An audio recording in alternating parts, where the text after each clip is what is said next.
एक राज्य में एक राजा राज्य करता था।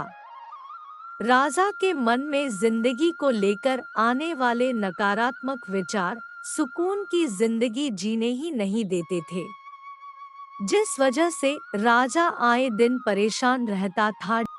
जो भी काम करता दुखी मन से करता। बहुत समय से उसके चेहरे से हंसी गायब हो चुकी थी। इस साल राजा के राज्य में बहुत कम बारिश हुई। सूखा पड़ गया, जिसका सीधा असर राज्य के किसानों की जिंदगी पर पड़ा। अच्छी फसल नहीं लग पाई।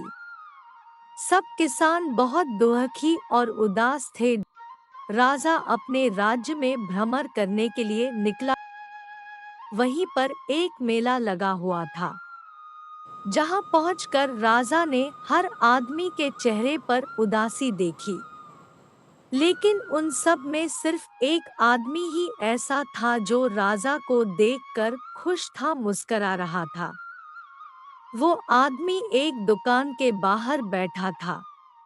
उसके फटे मैले कपड़े, लंबे उलझे बाल, हाथ में कटोरा।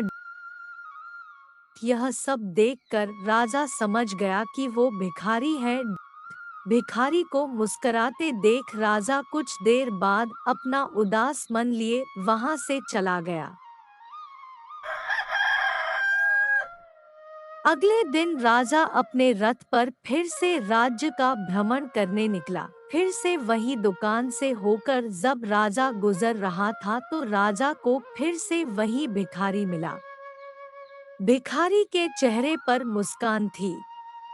राजा रथ रुकवा कर भिखारी को ध्यान से देख रहा था। भिखारी के हाव भाव ऐसे थे मानो उसे जिंदगी में पता नहीं क्या मिल गया। राजा को रात के सपने में भी वही भिखारी मुस्कराता हुआ दिखाई दिया।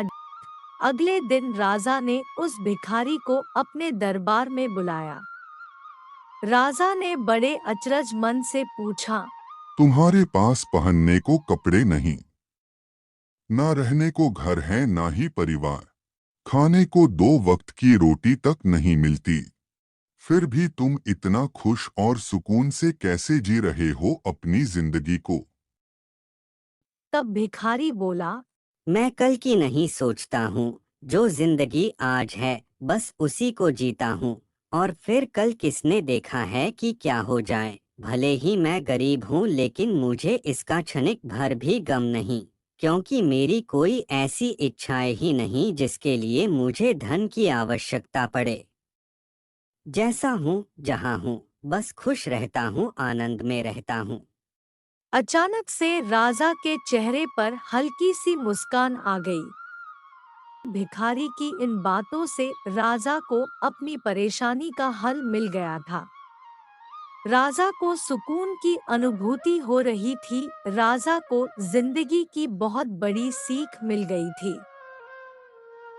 तो दोस्तों, इस कहानी से हमें सीख मिलती है कि खुशियां धन और संसाधन की मोहताज नहीं होती। हर इंसान सुकून से जिंदगी जी सकता है जब वो अपनी फालतू की इच्छाएं त्याग दे।